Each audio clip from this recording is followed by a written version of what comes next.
Hello, professors. My name is Iván de la Torre, and the first thing that I want to do is to express my deep gratitude for a subject so fascinating as African narratives has been.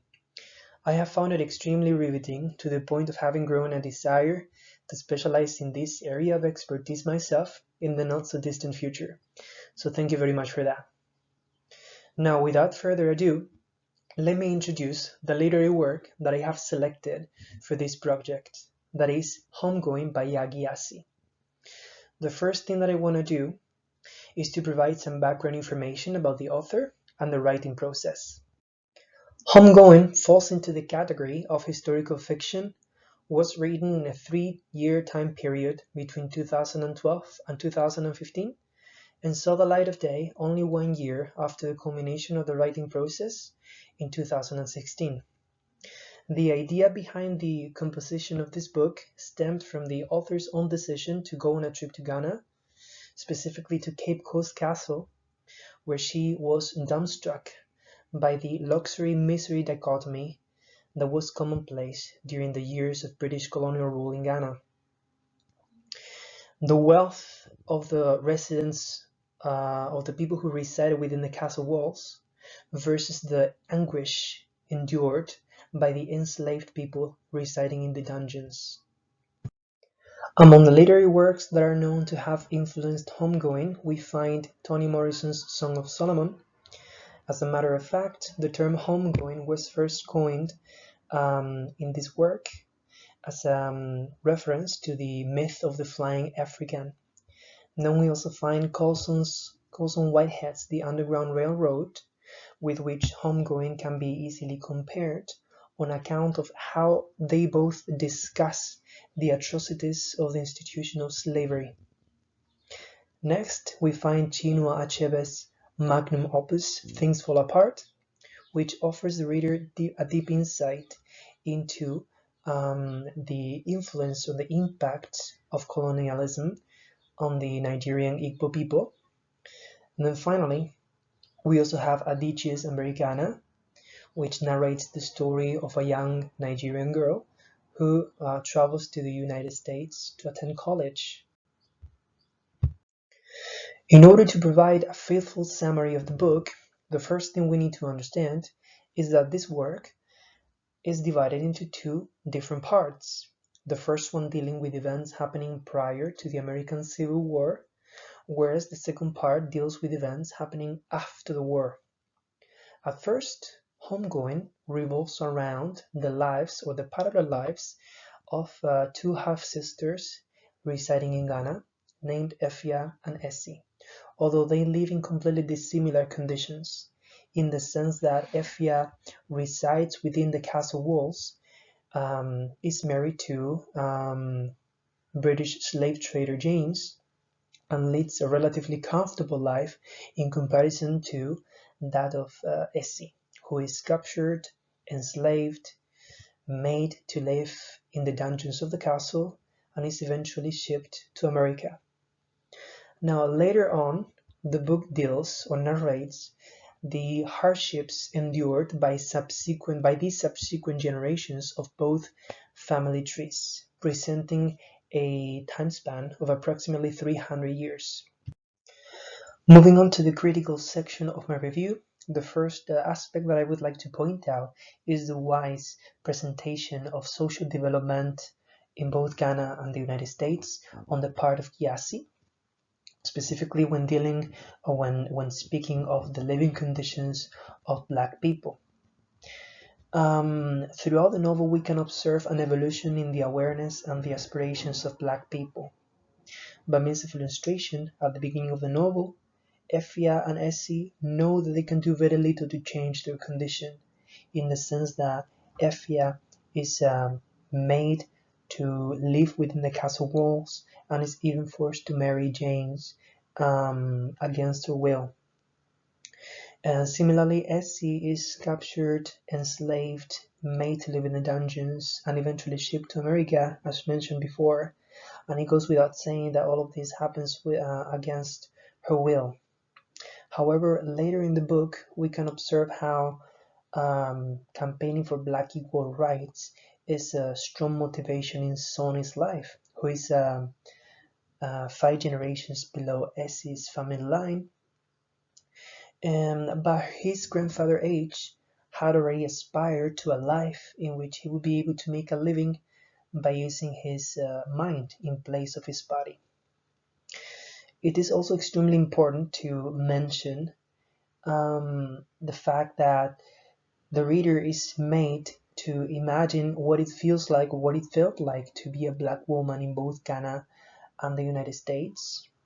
So black women are provided with a voice in this book, with a view to allowing the reader to understand the position of black women in the social hierarchy of both countries.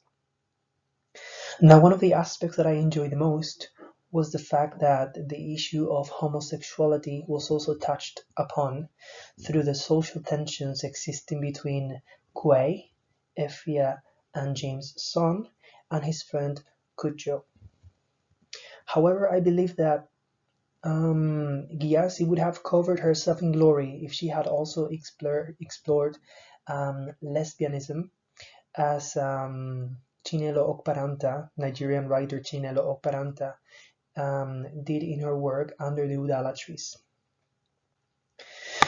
It goes without saying that orality is an essential asset of African tradition, and this is also described in the book.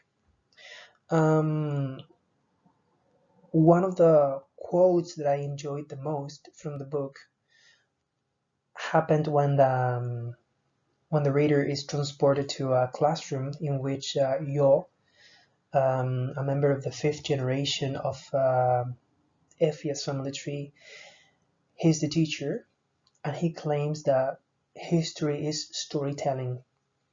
And what he means by this is that history is such a complicated subject, in the sense that it is always difficult to discern what is true from that which isn't true, and that we must rely upon the word of others in order to understand history. So this is, in my view, this passage in which Yo explains the relevance of orality in order to understand history is the best representative moment, or is the moment that best represents the importance of orality in African tradition. Now, I would like to discuss the importance of the symbolism behind the elements of water and fire. Water, or rather fire, is believed to have severed the family ties, so to say. But water is believed to have been, or to have caused the fact that one branch of the family is completely disconnected from their home country. Now, this the symbolism behind the elements of water and fire become full circle when the youngest generations, or the youngest descendants of both Effia and Essie, travel together to Ghana, and they both overcome their respective fears of these elements. Marcus is scared of water, whereas Marjorie is scared of fire, and both of them overcome their fears together. Finally, the black stone plays an important role in the novel as well, in the sense that both Effia and Essie are given a black stone, but only Effia is able to keep it rather, whereas Essie is forced to leave it behind upon her shipment to America. And this is representative of the fact that Essia's family tree preserves a certain connection to their home country, Ghana, whereas Essie's family tree is completely disconnected from their home country, from Ghana. Now, the language in Homegoing is absolutely luscious. There's a clear opposition to colonialism. And in order to reinforce this position this position against colonialism, there is a conspicuous appropriation of English. That is, Gyasi uses her own version of English in order to send a very clear message to the metropolis. The clearest example of this appropriation of English is the employment of untranslated works, such as Asamando. Despite the fact that the term is not translated into English, the reader can easily understand the meaning of this signified. And Gyasi knows that the reader needs to become more aware of Ghanaian culture by looking up the term in case they might need to. Now, when Gyasi is narrating the events happening in the United States, she occasionally uses African American English in order to provide a voice for the Black characters living there, fighting for equality and striving for a better place in the United States. Finally, if I were to make a final recommendation of the book, I would wholeheartedly recommend reading it for its educational, ethical, and historical value, as well as for the fact that it can promote critical thinking skills in the classroom. Now, personally, I see myself as an avid reader, and for me, it ticked all the right boxes, and I believe that it set the bar really, really high for future post-colonial works dealing with the same issue. This is the end of my presentation. Thank you very much for your attention.